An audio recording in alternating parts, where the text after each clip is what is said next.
Aujourd'hui, dans cette vidéo orientée sur la perte de poids, j'aimerais vous parler de stratégies mises en place par le mental, notamment via les biais cognitifs. Vous savez, c'est les raccourcis de pensée.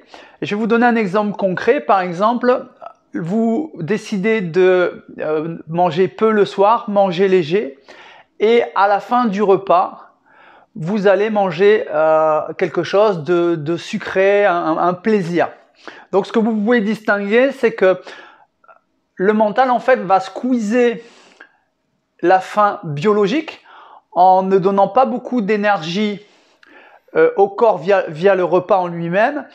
Et vous allez combler la faim biologique par une envie, une faim émotionnelle après le repas par du sucré. Et ça peut être une stratégie de votre mental en place où il se dit: oh ben tout compte fait, ce soir j'ai pas trop faim, je vais pas manger beaucoup.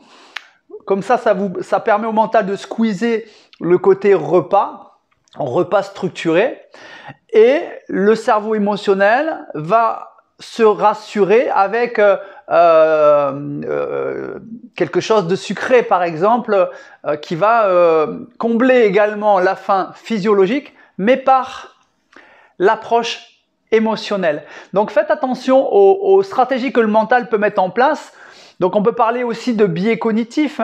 C'est des raccourcis donc de pensée qui vont faire que, puisque vous n'avez pas mangé beaucoup au repas, vous pouvez vous accorder un dessert plus conséquent. Et c'est une stratégie du mental.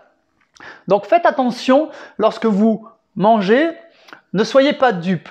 Si vous avez une faim physiologique, vous en êtes conscient, et si vous avez une faim émotionnelle, essayez d'être aussi stratégique que le mental peut être stratégique avec vous et de vous dire: bon, ok, je comprends que là j'ai une faim émotionnelle, je l'accepte, mais je garde un contrôle dessus. Plutôt que de manger 3 yaourts au chocolat ou 4 biscuits, je vais diminuer la quantité et rester rationnel par rapport à ce processus. Voilà pour cette vidéo. Si vous avez des questions justement sur les différentes stratégies que le mental peut mettre en place et vous limiter dans votre processus de perte de poids, vous pouvez m'envoyer vos coordonnées et on mettra en place un rendez-vous téléphonique et éventuellement un plan d'action pour vous aider dans la perte de poids. Je vous dis à bientôt. Merci. Au revoir.